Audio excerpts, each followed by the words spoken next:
சூரிய விரலின் 3 அங்குலாஸ்திகளிலும் இந்த விரல் சூரிய விரல்ன்றது இதுதான்.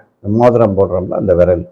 இந்த விரல்ல இந்த முதல்ல ஒரு ஒரு கோடு இருக்கா, குறுக்கு கோடு, இன்னொன்று குறுக்கு கோடு இருக்கா. இப்போ 1 2 3 அங்குலாஸ்தி. இந்த 3 அங்குலாஸ்திகளிலும் செங்குத்தான ஒரு ரேகை ஃபுல்லா அப்படி நேர கடைசி வரைக்கும் இந்த மேடுல இருந்து ஆரம்பிச்சு இது வரைக்கும் ஒரு கோடு நின்றுச்சுன்னா அவருக்கும் நீண்ட ஆயுளும் திரண்ட செல்வமும் புகழும் கௌரவமும் ஏற்படும்.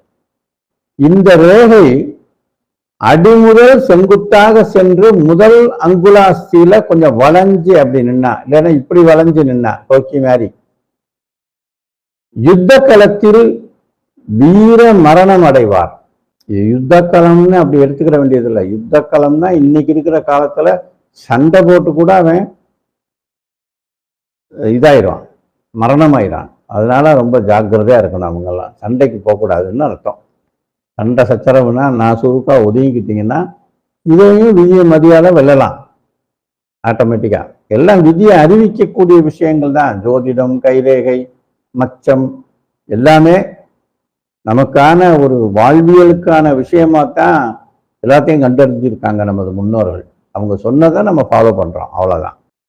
சூரிய விரலின் எந்த அங்குலாஸ்தியிலேனும் கடல் பகுதிகளை ஒட்டி இருபுறங்களிலும், அதாவது சூரிய விரல்னு சொன்னேன், இதுலயோ கடல் பகுதினா இந்த பாருங்க, இந்த பக்கம் இல்ல இந்த பக்கம் தெரியுதா உங்களுக்கு? இந்த பக்கம் விரலுக்கு இங்கிட்டும் அங்கிட்டும் இருக்கிறது கடல் பகுதி.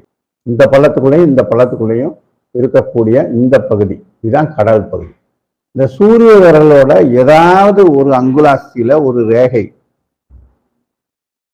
அந்த கடல் பகுதியில ஒட்டி 2 பக்கம் அந்த சூரிய விரல்ல ஒரு நட்சத்திர குறி இருக்குன்னு வச்சுக்கோங்க, எங்க இருந்தாலும் சரி, அந்த மாதிரி இருந்துச்சுன்னா அவருக்கு அற்ப ஆயுள்னு புரிஞ்சுக்கலாம். அனுபவத்துல இதெல்லாம் சொல்லியிருக்காங்க, இப்படி இருந்தா இப்படி இருக்கும்னு.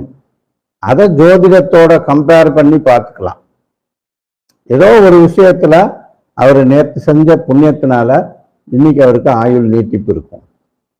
உடனே இந்த மாதிரி இருக்குன்னா அவர் உடனே அற்ப ஆயுளால போயிருப்பாரு அப்படின்ல அர்த்தத்துலலாம் எடுத்துக்கிடக்கூடாது.